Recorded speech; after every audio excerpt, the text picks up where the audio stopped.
Hi Swathi. Hi. 2024లో నా birthday Charminar దగ్గర celebrate చేసుకున్నాం మన ఫ్రెండ్స్ అందరం.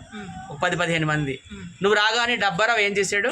డబ్బా వాళ్ళిద్దరూ వెళ్ళిపోయారు, వేరే దగ్గర వెళ్ళిపోయారు. ఎందుకు మరి అంతకు ముందంతా ఉన్నారు, అప్పుడే వెళ్ళిపోయారు. అండ్ అలా అని కాదు, చాలా సందర్భాల్లో కూడా ఎట్లా అంటే వాళ్ళే తీసుకుంటారు సపరేట్గా వీడియోస్. ఇప్పుడు నువ్వు ఉన్నావు, మనం అందరం కలిపి తీసుకుంటాం, నేనైనా నువ్వైనా.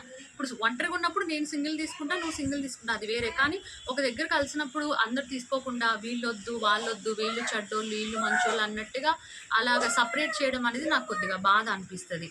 ఎందుకంటే చెడ్డ మంచి అనేది ఏం లేదు. ఇప్పుడు ఎవరికైనా బ్యాడ్ కామెంట్స్ వస్తాయి, మంచి కామెంట్స్ వస్తాయి. అయినా వాళ్ళెవరు ఎదుటి వాళ్ళని డిసైడ్ చేయడానికి బ్యాడ్ అని గుడ్ అని? ఒక దగ్గర వచ్చినప్పుడు కలిసినప్పుడు అందరం మనుషులమే, అందరం కలిసి వెళ్ళిపోవాలి. మళ్ళా ఎందుకు అలాగా నాకు అది నచ్చలేదు పద్ధతి. అట్లా వాళ్ళ పద్ధతి ఎవరికి నచ్చదు, రైట్?